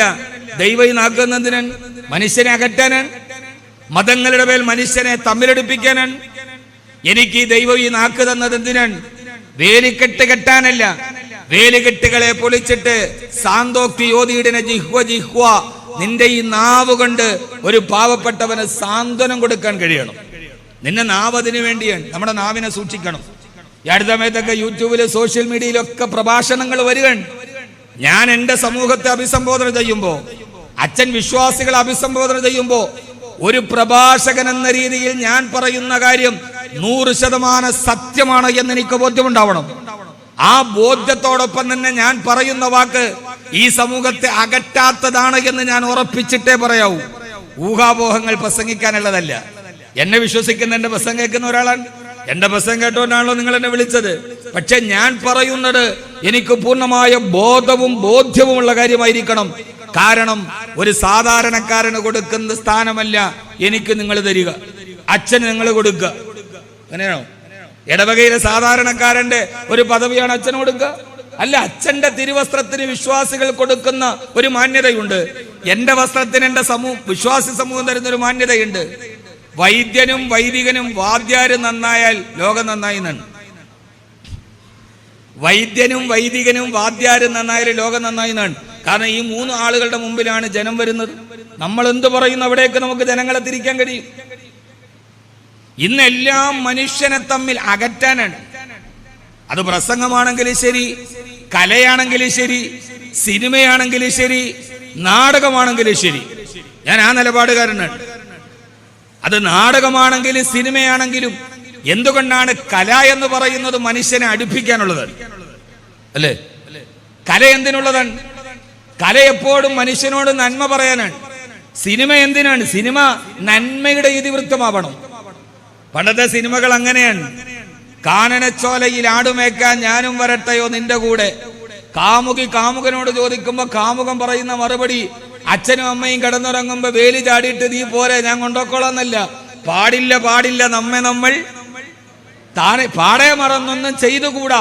അന്നത്തെ മലയാള സിനിമയുടെ ഗാനത്തിന് പോലും അച്ഛനും അമ്മയും അതിനകത്തുള്ളതായിരുന്നു. കവിത എഴുതുന്ന കവിയുടെ ഉള്ളിൽ പ്രണയമെന്ന മനുഷ്യ ഹൃദയത്തെ അന്ധനും ബധിരനുമാക്കി മാറ്റുന്ന ലോകത്തിലെ ഈ ദിവ്യ പ്രണയത്തിന്റെ പേരിൽ കാനനച്ചോലയിലേക്ക് പോകാമെന്ന് പറയുന്ന കാമുകയോട് പാടില്ല നമ്മൾ പാടേ മറന്നൊന്നും ചെയ്തുകൂടാ, നമ്മളത് ചെയ്തുകൂടാ എന്ന് പറഞ്ഞ് ഒരു തെറ്റിനെ തിരുത്തുന്നതായിരുന്നു സിനിമ. ഇന്നിറങ്ങുന്ന സിനിമയോ അസത്യങ്ങളും ഊഹാപോഹങ്ങളും പ്രചരിപ്പിക്കുക, എന്നിട്ട് മനുഷ്യനെ തമ്മിൽ അകറ്റുക. നാടകം എന്തിനാണ്? കർത്താവിന്റെ മണവാട്ടികളായി ജീവിതത്തിന്റെ സന്തോഷം മാറ്റിവെച്ച് പ്രേഷിത പ്രവർത്തനം നടത്തി വിദ്യാഭ്യാസ ആതുര മേഖലകളിൽ നിലനിൽക്കുന്ന കന്യാസ്ത്രീകളെ നാടകത്തിലൂടെ മോശമായി അവതരിപ്പിക്കുക. അത് കക്കക്കളി നാടകമാണെങ്കിലും ശരി, ഏത് സിനിമയാണെങ്കിലും ശരി, മനുഷ്യനെ തമ്മിൽ അകറ്റുന്നത് നിരോധിക്കാൻ ഭരണകൂടത്തിന് കഴിയണം. ഏതെങ്കിലും ഒരു മേഖലയിൽ ചെറിയ സ്ഖലിതങ്ങളുണ്ട് എന്ന് വെച്ച് ആ മേഖലകളെ മുഴുവനും മനുഷ്യരുടെ അഭിമാനത്തെ പിച്ച് ചിന്തുക, സമൂഹത്തെ തമ്മിലകറ്റുക.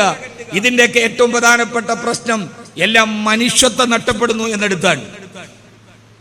കക്കുകളി നാടകം വിവാദമുണ്ടായപ്പോൾ ആ സമയത്ത് ഒരു തിരുവസ്ത്രമറിഞ്ഞ ഒരു ആത്മീയതയുടെ രൂപങ്ങളെ അത് പരിഹസിക്കുന്നുവെങ്കിൽ അത് നിർത്തലാക്കാനും അതിൽ നിന്ന് മുന്നോട്ട് പോകാതിരിക്കാൻ നമുക്ക് കഴിയണം. ആവിഷ്കാര സ്വാതന്ത്ര്യം എന്ന് പറയുന്നത് അന്യന്റെ മാനത്തെ പിച്ച് ചിന്താനാണോ? അല്ല, ഇവിടെ മനുഷ്യത്വപരമായി ചിന്തിക്കാൻ കഴിയണം. ജീവിച്ചിരിക്കുന്നിടത്തോളം കാലം, ഞാൻ അധികം നീട്ടിപ്പറത്തി പറയുന്നില്ല, 30 മിനിറ്റാണ് എനിക്ക് അനുവദിക്കപ്പെട്ടിട്ടുള്ളത്. ഞാൻ അല്പം വൈകിപ്പോയി. ഞാൻ കാസർഗോഡ് ഒരു പരിപാടിക്ക് പോയത് കൊണ്ട് വരാനൊരല്പം വൈകി. അതുകൊണ്ടാണ് എല്ലാം വൈകും, വൈകാത്തതൊന്നുമില്ല. ഞാനൊരല്പം വൈകി. അച്ചായൻ എന്നെ ഇങ്ങനെ നിരന്തരമായിട്ട് വിളിക്കുന്നുണ്ട്, വൈകും. കേരള എക്സ്പ്രസ്സിൽ ഞാൻ കാസർഗോഡ് നിന്ന് 12:30 എടുക്കേണ്ട കേരള എക്സ്പ്രസ് വന്നത് 2:30 മണിക്കാണ്. 10 മണിക്ക് എത്തേണ്ട ഞാൻ എത്തിയത് 12 മണിക്കാണ്. കേരള എക്സ്പ്രസ് അങ്ങനെയാണ്. വെള്ളിയാഴ്ച 12:30 മണിക്ക് തിരുവനന്തപുരത്ത് എത്തേണ്ടതാണ്. ഇന്നേ വരെ ആ സാധനം കറക്റ്റ് ഓടിയിട്ടില്ല. എന്നും അത് 2 മണിക്കൂറോ 3 മണിക്കൂറോ ലേറ്റാണ്. എന്നാൽ ട്രെയിൻ ഉപയോഗിച്ചിട്ട് ഫ്ലൈറ്റിന് പോകാമെന്ന് പറഞ്ഞാൽ അവിടെ പറയും ഇതേവരെ പറഞ്ഞ സമയത്ത് പൊന്താത്ത എയർ ഇന്ത്യ ഇന്ന് ക്യാൻസലാക്കി എന്ന് പറയും. എന്നാൽ KSRTC പോയാലോ അപ്പോൾ പറയും കട്ടപ്പുറത്താണ് ബസ്, അതുകൊണ്ട് തന്നെ ബസ് ക്യാൻസലാക്കി. റെയിൽവേ സ്റ്റേഷനിൽ പോയാൽ കേരള എക്സ്പ്രസ് വൈകിയാണ് വരിക. ജീവിതത്തിൽ ഒരിക്കൽ ആദ്യമായിട്ട് വെള്ളിയാഴ്ച 12 മണിക്ക് കേരള എക്സ്പ്രസ് തിരുവനന്തപുരം തമ്പാനൂർ റെയിൽവേ സ്റ്റേഷനിൽ എത്തി. അപ്പൊ അതിലെ യാത്രക്കാർ മുഴുവനായി എഞ്ചിൻ ഡ്രൈവറിന് കൃത്യസമയത്ത് എത്തിച്ചത് കൊണ്ട് അദ്ദേഹത്തിന് ഒരു സ്വീകരണം കൊടുക്കാൻ തീരുമാനിച്ചു. അടുത്ത പൂക്കടയിൽ നിന്നൊരു മുല്ലപ്പൂ മാലയൊക്കെ വാങ്ങിച്ച് എഞ്ചിൻ ഡ്രൈവറിനും പൈലറ്റിനും ഇട്ട് കൊടുത്തു. അപ്പൊ അദ്ദേഹം ചിരിച്ചുകൊണ്ട് ചോദിച്ചു, എന്താ പതിവില്ലാതെ, ആകെ എത്ര വർഷമായിട്ട് ഓടിക്കുന്നു, ഈ സ്വീകരണം എന്തിനാണ്? അപ്പോ യാത്രക്കാർ പറഞ്ഞു, ആദ്യമായിട്ട് ഇത് കൃത്യമായിട്ട് ഇവിടെ എത്തിയത് കൊണ്ടാണ് നിങ്ങൾക്ക് സ്വീകരണം തന്നത്. അപ്പൊ അയാൾ പറഞ്ഞു, തെറ്റിപ്പോയി, ഏറ്റവും വൈകി ഓടിയിരുന്നാണ്, ഇത് കഴിഞ്ഞ വെള്ളിയാഴ്ച വരേണ്ടതാണ്. ഈ വെള്ളിയാഴ്ച ഇപ്പൊ ഒരാഴ്ച വൈകിട്ടാണ്, ഈ വെള്ളിയാഴ്ചയാണ് വന്നതെന്ന് ഡ്രൈവർ മറുപടി പറഞ്ഞു. അത്രേ. എന്റെ പ്രിയപ്പെട്ട സഹോദരങ്ങളെ, എനിക്ക് അങ്ങനെ വിളിക്കാനാണ് ഇഷ്ടം. പ്രിയപ്പെട്ട സഹോദരങ്ങളെ, ജീവിതത്തിലെല്ലാം വൈകിയേ വരൂ. വൈകാതെ ജീവിതത്തിൽ വരുന്ന ഒന്നു മാത്രമേ ഉള്ളൂ, സമയക്ലിപ്തതയോടെ, കടികാര നിർബന്ധ ബുദ്ധിയോടെ നമ്മുടെ ജീവിതത്തിൽ വൈകാതെ വരുന്ന, ഞാനും വൈകിയാ വന്നത്, ഒന്നേ ഉള്ളൂ, അത് മരണദൂതനാണ്. അതേത് സമയത്തും വരും. കടികാര നിർബന്ധതയോടെ തീരുമാനിച്ച സമയം എവിടെയാണോ, ആ 7-ാം കടലിന്റെ ഉള്ളിൽ അഗാധതയിൽ കിടക്കുന്ന തിമിംഗലത്തിന്റെ വയറ്റിന്റെ ഉള്ളിൽ തിമിംഗലം വെടികെ ചിപ്പിക്കുള്ളിൽ പോയി ഒളിച്ചാലും ആ മരണദൂതൻ നിന്നെ തേടി കൃത്യമായി വരും. അതൊരിക്കലും വൈകില്ല. മരണദൂതനോട് ഒരു മിനിറ്റ് ഞാനൊന്ന് കുളിച്ച് ഫ്രഷായിട്ട് വരാൻ, സ്വർഗത്തിലേക്ക് പോകാനല്ലേ എന്ന് പറഞ്ഞാൽ വരില്ല, താമസമില്ല. അതുകൊണ്ട് ഏത് സമയത്തും പെടഞ്ഞു വീണ് മരിക്കുന്ന ഒരു അല്പായുസാണ് ദൈവം തന്നതെന്നിരിക്കെ, ഈ കിട്ടുന്ന ചെറിയ ഒരു ആയുസിന്റെ ഉള്ളിൽ ഇത്രമേൽ വിദ്വേഷം പടർത്തി ജീവിച്ചിട്ട് നമുക്ക് എന്ത് ലാഭമാണുള്ളത്? കൂടെയില്ല ജനിക്കുന്ന നേരത്തും കൂടെയില്ല മരിക്കുന്ന നേരത്തും മധ്യ ഇങ്ങനെ കാണുന്ന നേരത്തും മത്സരിക്കുന്നത് എന്തിന് നാം വൃത? നമ്മൾ ആരും ജനിച്ചപ്പോ കൂടെയില്ല, മരിക്കുമ്പോ ഒന്നിച്ചു പോവില്ല. ജനനമൃതികളുടെ ഇടയിലുള്ള ജീവിതത്തിന്റെ ഏതോ നാൽക്കവലയിൽ വെച്ച് ഇങ്ങനെ കണ്ടുമുട്ടി പിരിഞ്ഞുപോയി മനസ്സിന്റെ ഉള്ളിൽ മുഴുവനും ഈ കാലുഷ്യവും ദേഷ്യവുമായിട്ട് ജീവിച്ചിട്ട് മനുഷ്യ നിനക്കെന്ത് നേടാൻ? അതുകൊണ്ട് എന്റെ പ്രിയപ്പെട്ട സഹോദരങ്ങളെ, ഞാൻ അങ്ങനെയാണ് അഭിസംബോധന ചെയ്യുക. ചിക്കാഗോ സമ്മേളനത്തിൽ പോയ കാഷായ വസ്ത്രധാരിയായ സ്വാമിജി വിവേകാനന്ദൻ ലോക മത നേതാക്കളെ അഭിസംബോധന ചെയ്യുമ്പോ കാഷായ വേഷം കണ്ട് മുഷിപ്പ് കണ്ട് കണ്ണു മഞ്ഞളിച്ച യൂറോപ്യന്റെ മുമ്പിൽ ആർഷഭാരതത്തിന് അടയാളമായി സ്വാമി വിളിച്ചത് my dear sisters and brothers, my dear sisters and brothers. കാഷായ വസ്ത്രക്കാരന്റെ പ്രസംഗം കേട്ടെന്ന് പറഞ്ഞ ആഢ്യത്വത്തോടെ തിരിഞ്ഞുപോയ പടിഞ്ഞാറുകാരനെ തിരിച്ചു വിളിപ്പിച്ച ഒരു സന്ദേശമുണ്ട്. അത് my dear sisters and brothers എന്ന കാഷായ വസ്ത്രത്തിന്റെ നാദധാരയാണ്. നമ്മൾ my dear sisters and brothers, എന്റെ സഹോദരി സഹോദരന്മാരെ, അങ്ങനെ വിളിക്കാൻ നമുക്ക് കഴിയുന്നു, അങ്ങനെ പറയാൻ നമുക്ക് കഴിയുന്നു. ആ ഒരൊറ്റ പറച്ചിലിന് വിപ്ലവം സൃഷ്ടിക്കാൻ കഴിയും. ന്യൂയോർക്ക് നഗരത്തിന്റെ തെരുവിൽ ഒരു പാവപ്പെട്ട ഭിക്ഷകൻ ഇരിക്കുകയാണ്. ലോക പ്രശസ്തനായ മനുഷ്യൻ അദ്ദേഹത്തിന് മുമ്പിലൂടെ കടന്നു വന്നു. അദ്ദേഹം പാത്രം നീട്ടി. അയാൾ പോക്കറ്റിൽ കൈയിട്ടപ്പോൾ ഒന്നുമില്ല കൊടുക്കാൻ. അയാൾ അതിപ്രശസ്തനാണെന്ന്. അയാൾ പറഞ്ഞു, സഹോദര, എന്റെ കയ്യിൽ ഇപ്പോൾ നിനക്ക് തരാൻ ഒന്നുമില്ല, എന്റെ പോക്കറ്റ് കാലിയാണ്. ഇയാള് ഭിക്ഷാപാത്രം താഴെയിട്ട് ആ മനുഷ്യനെ കെട്ടിപ്പിടിച്ച് മുത്തം കൊടുത്തിട്ട് പറഞ്ഞു, ഞാൻ എത്രയോ നാളുകളായിട്ട് ഈ പാതവക്കിൽ ഇരിക്കുന്നു, എനിക്ക് ഇത്രയും വിലപിടിപ്പുള്ള ഒരു സമ്മാനം ഇന്നേ വരെ ഒരാൾ തന്നിട്ടില്ല. ഇയാൾ ചോദിച്ചു, തരാത്തത് കൊണ്ട് പരിഹസിക്കുകയാണോ? ഓപ്പോസിറ്റ് ട്രോൾ ഉണ്ടല്ലോ, തരാത്തത് കൊണ്ട് പരിഹസിക്കുകയാണോ? ആ ഭിക്ഷകൻ ആരാരുമില്ലാതെ ലോകത്ത് ജീവിച്ച ആ ഭിക്ഷകനായ മനുഷ്യൻ നഗരപ്രാന്തത്തിലൂടെ നടന്നു പോകുന്നവന്റെ ഭിക്ഷയിൽ ഭക്ഷണം കഴിച്ച, സ്വന്തക്കാരില്ലാത്ത, ബന്ധക്കാരില്ലാത്ത, മക്കളില്ല, പുത്രകളത്രാദികളില്ല, ബന്ധുമിത്രാദികളില്ല, ആ മനുഷ്യൻ അയാളോട് പറഞ്ഞു, ലോകത്തിലെ ഏറ്റവും വലിയ സമ്മാനമാണ് നിങ്ങൾ എന്നെ തന്നത്. ധാരാളം ആളുകൾ എനിക്ക് ചില്ലറ തുട്ടുകൾ തന്നിട്ടുണ്ട്. പക്ഷെ ജീവിതത്തിൽ ആദ്യമായിട്ടാണ് എന്നെ ഒരാൾ സഹോദര എന്ന് വിളിക്കുന്നത്. എന്നെ ആരും ഇന്നേ വരെ സഹോദര എന്ന് വിളിച്ചിട്ടില്ല. നിങ്ങൾ എന്നെ സഹോദര എന്ന് വിളിക്കുമ്പോൾ ഞാൻ തളർന്നു വീണാൽ എന്നെ താങ്ങിപ്പിടിക്കാൻ എനിക്ക് ആരോ ഒരാളുണ്ട്. ഞാൻ കരഞ്ഞാൽ എന്റെ കണ്ണീര് ഒപ്പിത്തരാൻ ഏതോ ഒരാളുണ്ട് എന്ന ഒരു ആശ്വാസം എന്റെ ഹൃദയത്തിലുണ്ട്. ഒന്നുമില്ലാത്ത പാതവക്കിലിരിക്കുന്ന പാവപ്പെട്ടവനെ സഹോദര എന്ന് വിളിച്ച് നിങ്ങളെക്കാൾ വലിയൊരു സമ്മാനം ലോകത്തിലേക്ക് ആര് തരും? യേശു നടന്നു പോയത് കുഷ്ഠരോഗികളുടെയും പാണ്ട് പിടിച്ചവന്റെയും ഇടയിലൂടെയാണ്. സാമൂതിരിമാരുടെയും തമ്പുരാക്കന്മാരുടെയും മുമ്പിലല്ല, അന്യവൽക്കരിക്കപ്പെട്ടവരുടെ മുമ്പിൽ. സഹോദര എന്ന് നിങ്ങൾ എന്നെ വിളിക്കുകയല്ലേ? ഇനി എനിക്ക് എന്തൊക്കെയോ ആരൊക്കെയോ എനിക്കുണ്ട്. ഏതൻ ചാരിറ്റബിൾ ട്രസ്റ്റിനോട് എനിക്ക് പറയാനുള്ളത്, നിങ്ങൾ അവരൊരു പാവപ്പെട്ടവന്റെ വീട്ടിൽ ഒരു നേരത്തെ ഭക്ഷണം എത്തിച്ചു കൊടുക്കുമ്പോ അവരുടെ ഉള്ളിലുണ്ടാകുന്ന ഒരു 10 കിലോ അരിയില്ല.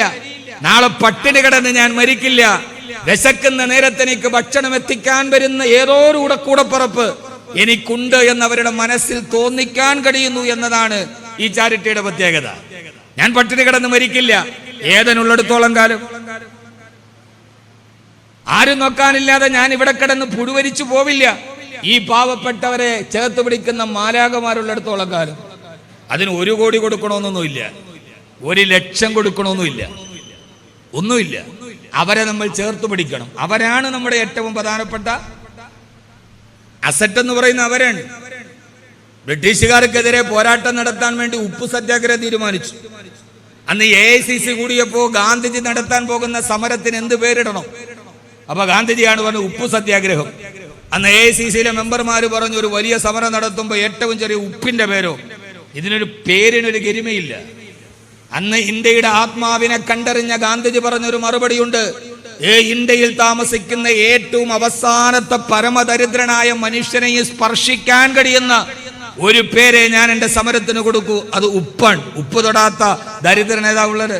അതുകൊണ്ടാണ് ആ സത്യാഗ്രഹത്തിന് ഇന്ത്യ രാജ്യത്തില് പട്ടിണി കിടക്കുന്ന, ആഹാരം കഴിക്കാനില്ലാത്ത അഗതികളും നിരാലംബരും നിരാശ്രയരും നിദ്രാവിഹീനരുമായ നമ്മളെല്ലാവരും റിട്ടാൻ കോൺക്രീറ്റ് സൗധത്തിൽ നിന്ന് രാജകീയ നൗകയിലേറി 5 നക്ഷത്ര ഹോട്ടലിൽ പോയി സുഖമായി ഉറങ്ങി വൈകുന്നേരം 12 തരം കറിയും കൂട്ടി റിട്ടാന്റെ ഭോജനം നടത്തി ശീതീകരിച്ച റൂമിൽ ഒരു കൊതുകിന് പോലും കടന്നു വരാൻ കഴിയാത്ത ശീതീകരിച്ച റൂമിൽ നമ്മുടെ ഭാര്യയോടൊത്ത് കിടക്കുമ്പോ ആകാശത്ത് തിമിർത്തു പെയ്യുന്ന മഴയിൽ ഒന്ന് ഉറങ്ങാൻ കഴിയാതെ പീഡികത്തിണ്ണയിൽ കടവരാന്തയിൽ വിറകുകൊള്ളികളെ പോലെ വിറങ്ങലിച്ച് കിടക്കുന്ന 100 കണക്കിന് ആളുകളുണ്ട്.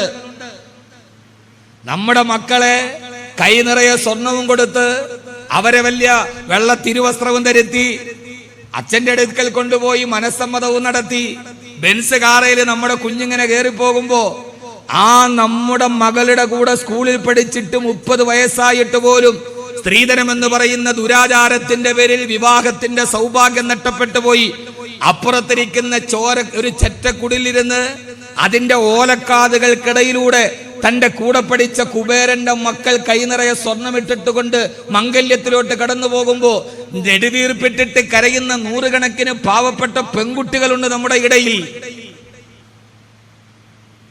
ആരുമില്ലാത്തവർ, അവരാരുമില്ലാത്തോർ, ആലംബമില്ലാത്തോർ, അവരുടെ ദുഃഖങ്ങൾ ആരറിയാൻ, അവർ അർത്ഥാഹീനന്മാർ, ആലംബഹീനന്മാർ, അവരുടെ സങ്കടമാരു കേൾക്കാൻ.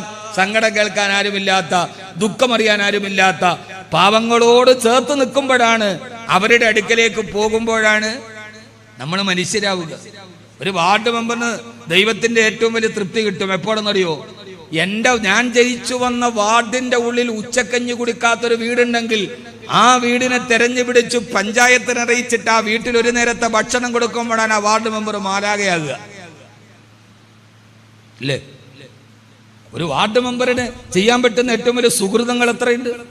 ഇതൊരു അധികാര രാഷ്ട്രീയത്തിന്റെ ഇടവഴികളിലേക്കുള്ള ത്രിതല പഞ്ചായത്തിന്റെ വിഭജനത്തിൽ കിട്ടിയൊരു സമ്മാനമല്ല. ഇത് പാവപ്പെട്ടവനെ സേവിക്കാനുള്ള ഒരു അവസരമാണ്. പാവപ്പെട്ടവന്റെ വീട്ടിലോട്ട് കയറിപ്പോകാനുള്ള ഒരു അവസരം. ആസ്റ്റർ മെഡിസിറ്റി കേട്ടിട്ടില്ല എറണാകുളത്ത്? ആസ്റ്ററിന്റെ MD ഉണ്ട് ആസാദ് മൂപ്പൻ. അദ്ദേഹത്തിന് ലേഖനം ഞാൻ വായിച്ചു. അദ്ദേഹത്തിനോട് ഈ അഭിമുഖം നടത്തിയ ആൾ ചോദിച്ചു, മക്കളോട് കൊടുക്കുന്ന ഏറ്റവും വലിയ ഉപദേശം എന്താണ്? അപ്പൊ ആസാദ് മൂപ്പൻ തന്നെ മക്കളെല്ലാം ഡോക്ടറാണ്, അവരോട് ഞാൻ പറയും രാവിലെ ജിമ്മിനൊന്നും പോകണ്ട. നമ്മുടെ ഈ ചെറുപ്പക്കാരൊക്കെ രാവിലെ ഒരു 80 കിലോ 90 കിലോ 6 പാക്ക് ഒക്കെ ഉണ്ടാക്കാൻ വേണ്ടി ജിമ്മിങ്ങനെ പൊക്കും, 80 കിലോ 100 കിലോ. എൻ്റെ മക്കളോട് ഞാൻ പറയും, നിങ്ങൾ 80 കിലോ ജിമ്മിൽ പൊക്കണ്ട, രാവിലെ ഇറങ്ങി നടക്കൂ. കിടന്നുപോയ രോഗിയെ കാണാൻ, എഴുന്നേക്കാൻ പറ്റാതെ കിടന്നുപോയ രോഗി, പാരലൈസ് വന്ന രോഗി, ആ രോഗിയെ പോയി 2 കൈകൾ കൊണ്ട് താങ്ങിയെടുത്തങ്ങ് ഇരുത്തു. മിനിമം ഒരു 80 കിലോ 90 കിലോ നമുക്ക് പൊക്കാൻ പറ്റും. കുറെ കഴിഞ്ഞ് അവർക്ക് എല്ലാ ശുശ്രൂഷയും ചെയ്തിട്ടൊന്ന് താങ്ങിക്കടത്തു. അപ്പൊ വീണ്ടും നിങ്ങൾക്ക് നിങ്ങളുടെ കൈകളുടെ മാംസപേശികൾക്ക് ബലം കൊടുക്കാൻ കഴിയും.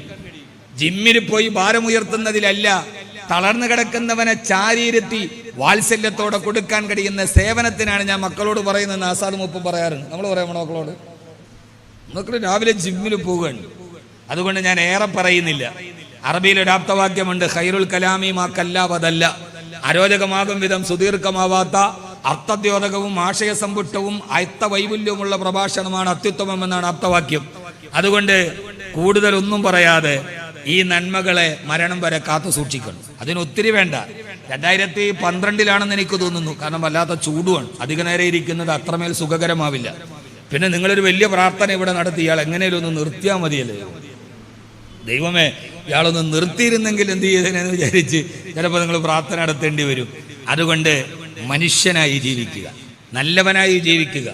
ഹരിത 2012 എനിക്ക് തോന്നുന്നു SSLCക്ക് മലയാളത്തിന്റെ സെക്കൻഡ് പേപ്പർ എഴുതാൻ വന്ന മലയാളി കുട്ടികൾക്കൊരു ചോദ്യം ഉണ്ടായിരുന്നു. കാസർഗോഡ് ജില്ലയിലെ ചെർക്കള പഞ്ചായത്തിലെ 10ാം വാർഡിൽ താമസിക്കുന്ന ഹരിത എസ്പനോവ എന്ന 10 വയസ്സുകാരിക്ക് അവൾ ചെയ്ത സൽക്കർമ്മത്തെ അഭിനന്ദിച്ചുകൊണ്ട് എല്ലാ കുട്ടികളും കത്തെഴുതുക. മലയാള സെക്കൻഡ് പേപ്പർ 2012 എനിക്ക് തോന്നുന്നത്. ഞാൻ ഈ യാത്രയുടെ തിരക്കൊണ്ട് റെഫർ ചെയ്യാനൊന്നും സമയം കിട്ടിയില്ല. ഓർമ്മകളിൽ നിന്ന് ചകഞ്ഞെടുത്ത് പറയാൻ. ഇതൊക്കെ ലൈവ് ഉള്ളതുകൊണ്ട് ചിലപ്പോൾ നാളെ ഇതിൻ്റെ പേരിലായിരിക്കും അടുത്ത പൊല്ലാപ്പ്. ലോകത്തൊരു മനുഷ്യനെയും ജീവിക്കാൻ കഴിയാത്ത ഒരു സാഹചര്യമാണ് നിലവിലുള്ളത്. അപ്പൊ അതുകൊണ്ട് തന്നെ മന്ത്രി പറയുന്ന വാക്കിന്റെ പുറകെ, പിന്നെ മൃതദേഹത്തിന്റെ പുറകല്ല, പിന്നെ മന്ത്രിയുടെ നാവിന്റെ പുറകെയാണ് ആളുകൾ. മൃതദേഹം പോയി, വിലാപയാത്രയും പോയി, പിന്നെ ആ സാഹചര്യം എന്ത് എന്ന് പുറകും നോക്കാം. പിന്നെ മന്ത്രി പറഞ്ഞ വാക്കിന്റെ പുറകെയാണ്. അതാണ് മലയാളിയുടെ ഗുണം. ഒന്നിൽ സംതൃപ്തി ഇല്ലാത്ത ഒരാൾ. വെറുതെ ഞാൻ എൻ്റെ നാടിനെ കുറ്റം പറയല്ല.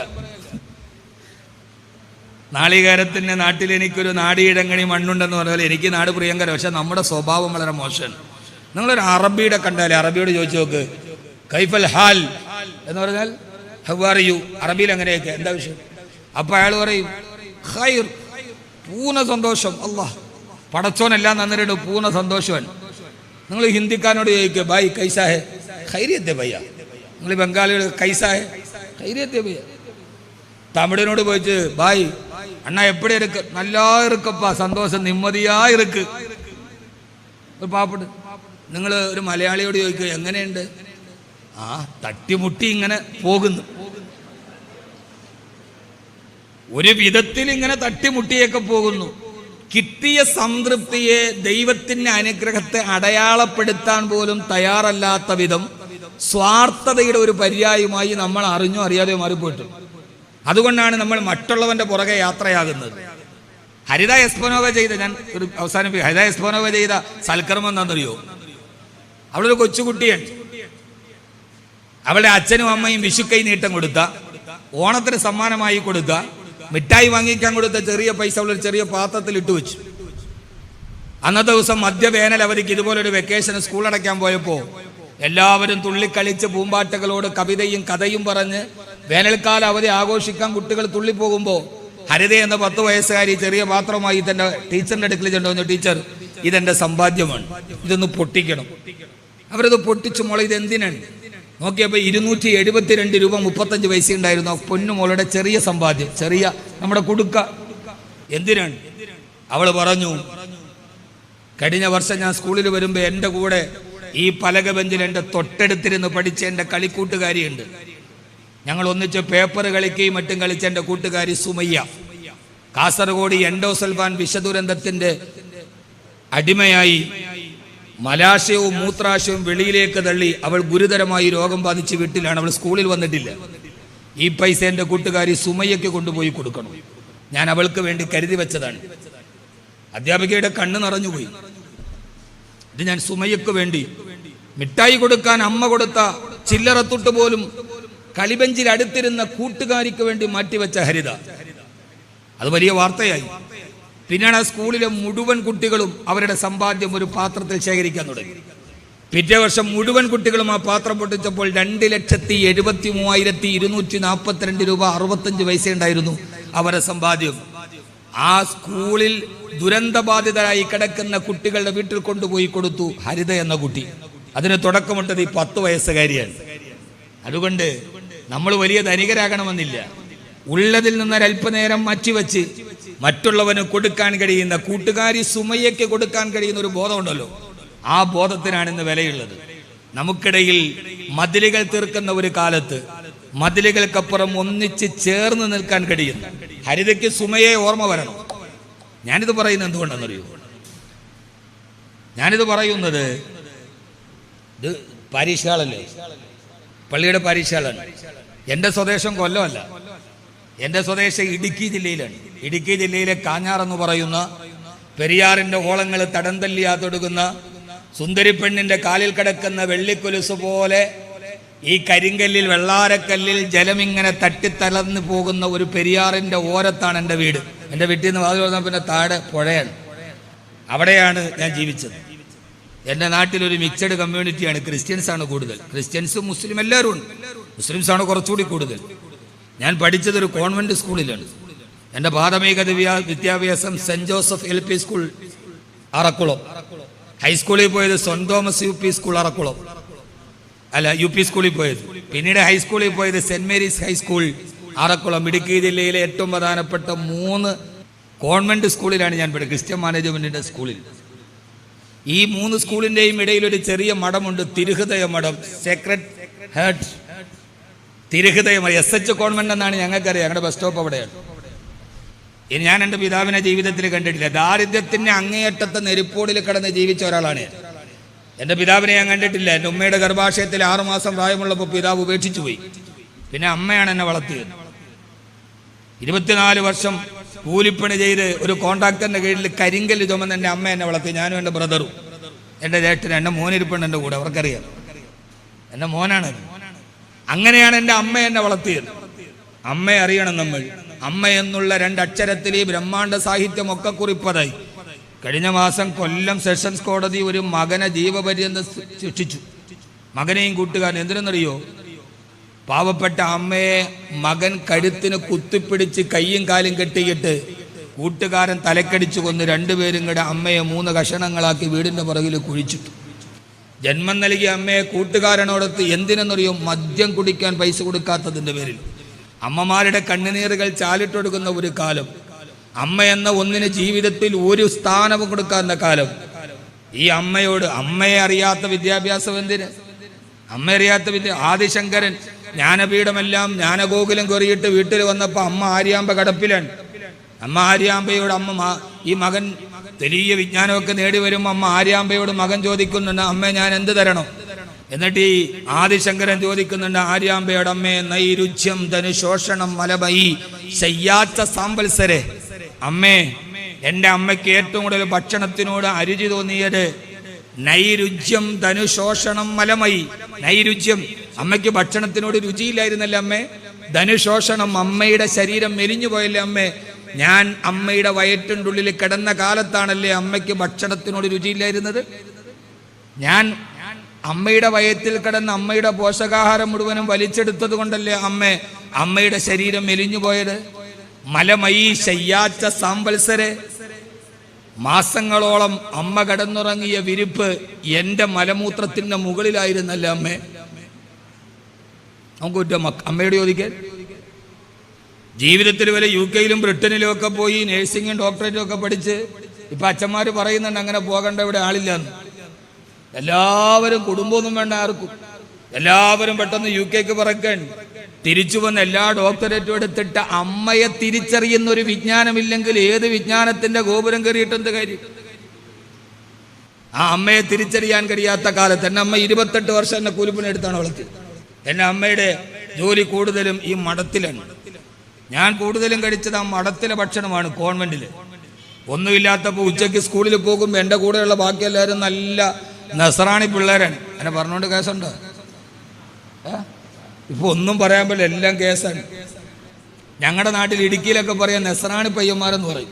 അത് ക്രിസ്ത്യാനികളെ പൊതുവെ പറയുന്ന നസറാണിന്. ഇപ്പം ഇതിന് കാളെ കേസൊന്നും വരില്ലല്ലോ അല്ലേ? ഒന്നും ഒരു മനുഷ്യനെ ഒന്നും പറയാത്തൊരു കാലത്ത് കുടിസ് ലോകത്താണ്. അവരൊക്കെ നല്ല റബ്ബർ തോട്ടമാണ് അവിടുത്തെ, നല്ല റബ്ബറുള്ള നല്ല റബ്ബർ പ്ലാന്റർമാരുടെ മക്കളാണ്. ആകെ ഒരു പാവപ്പെട്ടവനുള്ളത് ഞാനേ ഉള്ളൂ. അതെൻ്റെ അമ്മയുടെ കട്ടപ്പാട് അറിയാവുന്നത് കൊണ്ട് അവിടുത്തെ അഡ്മിഷൻ കിട്ടില്ല, 100% സ്കൂള്. അപ്പം എൻ്റെ അമ്മ അച്ഛൻ്റെ അടുക്കൽ പോകും. എൻ്റെ അച്ഛൻ്റെ അടുക്കലല്ല, പള്ളിയിലച്ഛൻ്റെ അടുക്കൽ. അവിടെ പോയി കുറേ നേരം കാല് പിടിക്കുമ്പോൾ അച്ഛൻ പറയുന്ന മുസ്ലിയുടെ മക്കളല്ലേ കൊടുത്തോളാൻ പറയും. അങ്ങനെ അച്ഛന്മാരുടെ ഒരു ഔദാര്യത്തിലാണ് എനിക്കവിടെ സീറ്റ്. എനിക്ക് എൻ്റെ ജ്യേഷ്ഠൻ നന്നായിട്ട് പഠിക്കുമായിരുന്നു, ഞാൻ മഹാകുഴപ്പനായിരുന്നു. അതുകൊണ്ട് ജ്യേഷ്ഠൻ എൻ്റെ ഒരു ക്ലാസ് മുമ്പിലായത് കൊണ്ട് ജ്യേഷ്ഠനെ പോലെ അനിയനും പഠിക്കും എന്നുള്ള തെറ്റിദ്ധാരണയിൽ അധ്യാപകർ എനിക്ക് സീറ്റ് തന്നു. അവിടെ പോയി പഠിക്കുന്ന കാലത്ത് ഉച്ചയ്ക്ക് എല്ലാവരുടെയും മുമ്പിൽ ഭക്ഷണം കഴിക്കുമ്പോൾ ഭക്ഷണമില്ലാതെ ഒരു ചോറ്റുപാത്രം ഉണ്ടാവും. ഇല്ലെന്ന് പറയാൻ പറ്റില്ലല്ലോ, പക്ഷെ തുറന്നാൽ ശൂന്യമാണ്. ആ ചോറ്റുപാത്രം പലപ്പോഴും തുറന്നിട്ട് ഞാൻ മാറി നിൽക്കുന്നത് കണ്ടപ്പോൾ അവിടുത്തെ തിരുവസ്ത്രമണിഞ്ഞ കന്യാസ്ത്രീകൾ അവർ കൊണ്ടുവന്ന നല്ല വെള്ളച്ചോറും കട്ടിത്തൈരുമടങ്ങുന്ന ഭക്ഷണം എനിക്ക് ആഹരിക്കാൻ തന്നു. 10ാം ക്ലാസ്സിൽ പഠിക്കുന്ന സമയം ഒരു ദിവസം രാവിലെ 9 മണിക്ക് ഞാൻ സ്കൂളിലേക്ക് പോകും. രാവിലെ പശുവിനെ കെട്ടണം, പശുവിനെ കറക്കണം, പശുവിനെ കൊണ്ടുപോയിടണം. ഒരു പീരീഡ് കഴിഞ്ഞ് സ്കൂളിൽ എത്തും. 4 കിലോമീറ്റർ പിന്നെ നടക്കണം. ആ നടക്കുന്ന സമയത്ത് ഞങ്ങൾ എൻ്റെ കൂടെ ജോസാണ് എൻ്റെ അടുത്ത കൂട്ടുകാരൻ. ഞാൻ മിനിങ്ങാന്ന് അവനെ കണ്ടിട്ടാണ് വന്നത് നാട്ടിൽ പോകുമ്പോൾ. ഇപ്പോഴും ഞാൻ എല്ലാ മാസം അമ്മയെ കാണാൻ വീട്ടിൽ പോകും, നാട്ടിൽ പോകും. ജോസും ഇപ്പുറത്തൊരു വിഷ്ണുവുണ്ട്. ഞങ്ങൾ രണ്ടുപേരും 4 കിലോമീറ്റർ നടന്നു പോകും. അങ്ങനെ നടന്നു പോകുമ്പോൾ ഞങ്ങൾ പരസ്പരം ഞങ്ങളുടെ സങ്കടങ്ങൾ പറയും. ഇന്നത്തെ കുട്ടികളുടെ ഏറ്റവും വലിയ പ്രശ്നം, നിങ്ങൾ ഈ കുട്ടികളെ സ്കൂൾ ബസ്സിൽ കയറ്റി വിട്ട് തിരിച്ചു വരുമ്പോൾ യൂട്യൂബിൽ കുറേ പ്രസംഗവും കേൾപ്പിച്ച് പരസ്പരം മനുഷ്യനെയും സമൂഹത്തെയും അറിയാത്ത കീഴിൽ ബ്രോയിലർ കോഴിയെ പോലെ കൂട്ടിലടിച്ച് നമ്മുടെ ഈ മക്കളെ വളർത്തിയാൽ ഇവർ പരസ്പരം അകന്നേ പോകും. എനിക്കിന്നും ഒരാളൊരു വിദ്വേഷ പ്രസംഗം നടത്തിയാൽ എൻ്റെ ഹൃദയത്തിലെ ദേശില്ല. കാരണം ജോസിനെ എനിക്കറിയാം, വിഷ്ണുവിനെ എനിക്കറിയാം. 15 വർഷം ഞങ്ങൾ ഒന്നിച്ച് നടന്നവരാണ്, ഒന്നിച്ച് കളിച്ചവരാണ്. ഇപ്പോഴും ഞാൻ കഴിഞ്ഞ മാസം പോകുമ്പോൾ ജോസ് എന്നെ കാണാൻ വന്ന് ഞങ്ങളുടെ എൻ്റെ കൂടെ അവിടുത്തെ തട്ടുകടയിലിരുന്ന് ഭക്ഷണം കഴിച്ചു. ഇപ്പോഴും ഞാൻ ആ സ്നേഹബന്ധത്തെ നിലനിർത്തുന്നുണ്ട്. ഒരു മിക്സഡ് കമ്മ്യൂണിറ്റിയിൽ പരസ്പരം അറിയാൻ കഴിയണം. നമ്മുടെ മക്കൾ നമ്മൾ ആരോടും മിണ്ടില്ല. സ്കൂളിൽ പോയി അവനോട് മിണ്ടരുത്, ഇവനോട് മിണ്ടരുത്, അവനെ കണ്ടാ മിണ്ടരുത്. ബസ്സിൽ നിന്നിറങ്ങുക, തിരിച്ചു കയറുക, വന്നാൽ യൂട്യൂബ് കേൾക്കുക.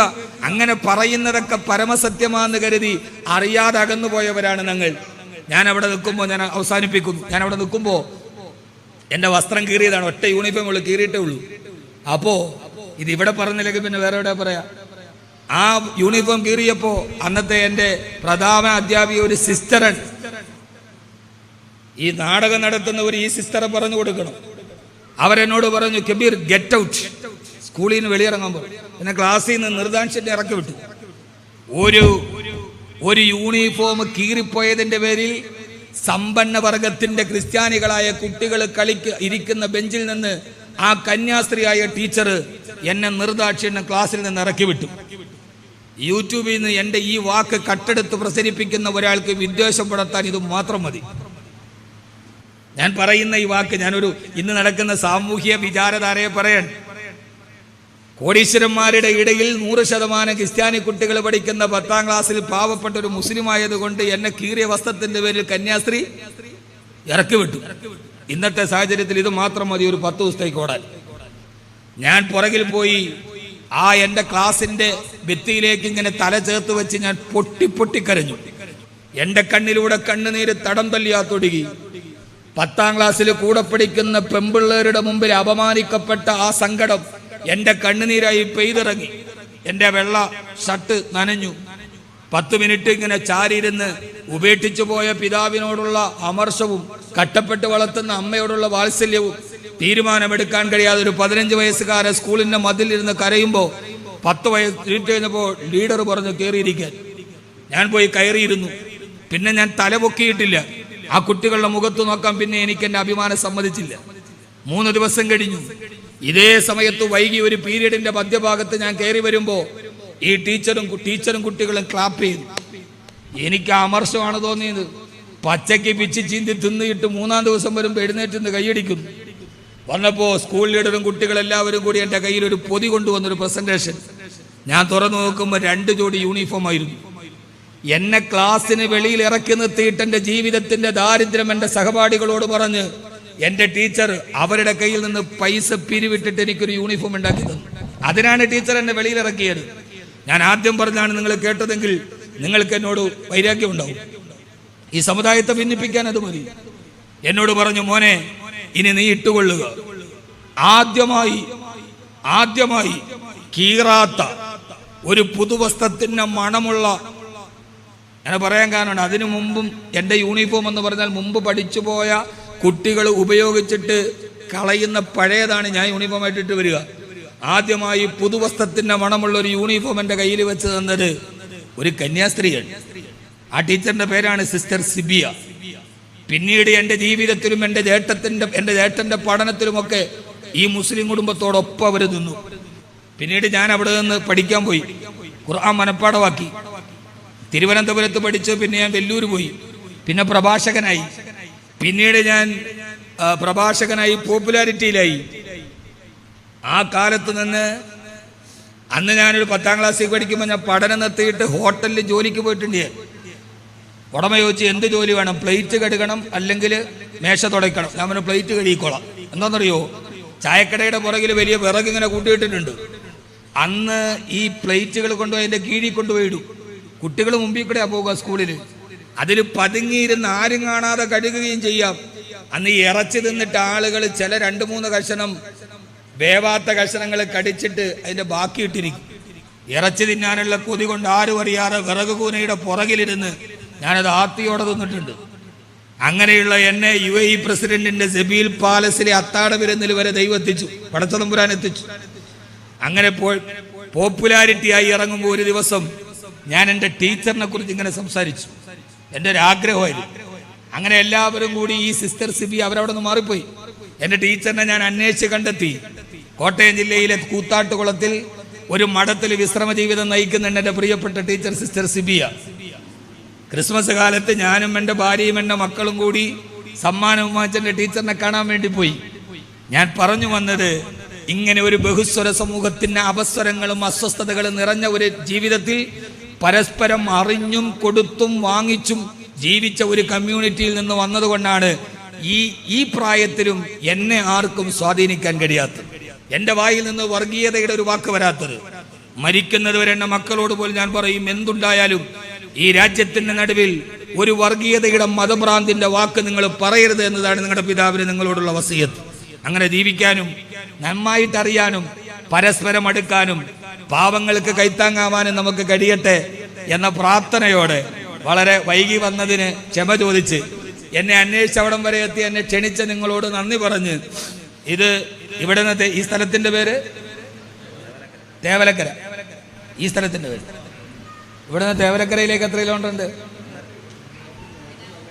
ഇത് മൈനാഗപ്പള്ളിയിൽ ഈ പാരീഷ് ഹാളിന്റെ പള്ളിയില് രാവിലെ തേവലക്കരയ്ക്ക് പോകാൻ വേണ്ടി നമ്മൾ എഴുന്നേച്ചിട്ട് ഇങ്ങനെ കൈനീട്ടി കാത്തിരിക്കും ബസ് വരാൻ. ബസ് ഇങ്ങനെ വരും. നമ്മൾ കൈനീട്ടുമ്പോൾ ഈ ബസ് ഡ്രൈവർ എന്ത് ചെയ്യുന്നറിയോ, നമ്മൾ കൈനീട്ടിയതിനേക്കാൾ ഒരു 50 മീറ്റർ മുമ്പിൽ കൊണ്ട് ചവിട്ടി നിർത്തും. നമ്മൾ ഈ കയ്യിലിരിക്കുന്ന സഞ്ചി ബാഗുമായിട്ട് അവിടം വരെ ഓടുന്നുണ്ടെങ്കിൽ ഈ സഞ്ചി കാലിൽ തട്ടി വെച്ച് വീഴാൻ പോകും. ആ ഓടി ഒരു വിധത്തിൽ പോയി ഫുട്ബോളിൽ ചവിട്ടുമ്പോൾ നമുക്ക് ആ ഡ്രൈവറിനോട് പകയാണ്. ഞാൻ പറഞ്ഞെടുത്ത് നിർത്താതെ ഇത്രയും കൊണ്ടുവന്ന് എന്നെ ഓടിച്ച ഡ്രൈവറിനോടുള്ള വൈരാഗ്യം. സ്റ്റെപ്പിൽ ചവിട്ടുമ്പോൾ നമ്മൾ ഒരു കാല് ചവിട്ടുമ്പോഴേ കണ്ടക്ടർ ബെല്ലടിക്കും. അപ്പോൾ പിന്നെ നമ്മൾ വെച്ച് മുമ്പോട്ട് വീഴാൻ പോകും. ഒരു വിധത്തിൽ ചാടി എഴുന്നേൽക്കുമ്പോൾ കയറുന്നതിന് മുമ്പേ ബെല്ലടിച്ച കണ്ടക്ടറിനോട് രണ്ടാമത് വിരോധം. എങ്ങനെയെങ്കിലും ഒന്ന് പിടിക്കാൻ സീറ്റില്ല. നോക്കുമ്പോൾ വലിയ ആളുകളൊക്കെ സീറ്റിരിക്കുകയാണ്. നമുക്ക് ഇരിക്കാൻ തരാതെ സീറ്റിരിക്കുന്നവനെ കാണുമ്പോൾ മൂന്നാമത് അവനോട് നമുക്ക് വിദ്വേഷം. എങ്ങനെയെങ്കിലും ഒരു കമ്പിയിൽ ചാരി നിന്നിട്ട് നിൽക്കാന്ന് വിചാരിച്ച് കമ്പിയിലോട്ട് ചാരിയപ്പോൾ കമ്പി പിടിച്ചവൻ്റെ കയ്യിൽ കൊയ്യുണ്ടോ? അവൻ ചോദിച്ച് കണ്ണ് കാണൂലടാ. തിരിച്ചു നോക്കുമ്പോൾ നാലാമത് അവനോട് വിദ്വേഷം. അപ്പോഴാണ് കണ്ടക്ടർ വന്നിട്ട് ചോദിച്ച് എവിടേക്കാണ്? തേവലക്കരക്ക് 10 റുപ്യ ടിക്കറ്റ്. 100 നോട്ടെടുത്ത് കൊടുത്തപ്പോൾ 90 രൂപ ചില്ലറയില്ല അതിൻ്റെ കയ്യിൽ. ചില്ലറയില്ലാതാണ് വലിഞ്ഞു കയറിയെന്ന് വെച്ച് കണ്ടക്ടർ നമ്മളെ ശകാരിക്കും. അപ്പം നമ്മളെ പൊതുജന മധ്യത്തിൽ ശകാരിച്ച കണ്ടക്ടറോടായി 5ാമത്തെ വിദ്വേഷം. ഇറങ്ങാൻ നേരത്ത് ബാക്കി തരാമെന്ന് പറഞ്ഞ് നിൽക്കുമ്പോൾ ഡ്രൈവർ ഒന്നുകൂടി ചവിട്ടും. നമ്മൾ മുമ്പോട്ട് പോകും. മുമ്പിൽ പോണവൻ്റെ മുതുകിൽ പോയി നമ്മുടെ തല തട്ടും. അവൻ നമ്മളെ രൂക്ഷമായി നോക്കും. 7ാമത് നമ്മളെ രൂക്ഷമായി നോക്കിയ അവനോടായി നമ്മുടെ വിദ്വേഷം. അവസാനം ഇറങ്ങാൻ നേരത്ത് കണ്ടക്ടറോട് ചോദിക്കുമ്പോൾ പറയും, അങ്ങ് തരൂല, ഇത് ചോദിക്കേണ്ട കാര്യമുണ്ടോ, ഞാനെന്താ കള്ളനാണോ? അപ്പൊ അവനോട് 8ാമത് വീണ്ടും വിദ്വേഷം. ഇറങ്ങാൻ വേണ്ടി പോകുമ്പോൾ ഇറങ്ങുന്നതിന് മുമ്പേ കണ്ടക്ടർ ബെല്ലടിക്കുമ്പം ഇറങ്ങാൻ നേരത്ത് ഒന്നുകൂടി വീഴാൻ പോകും. 9ാമത് അവനോടും വിദ്വേഷം കൂടി.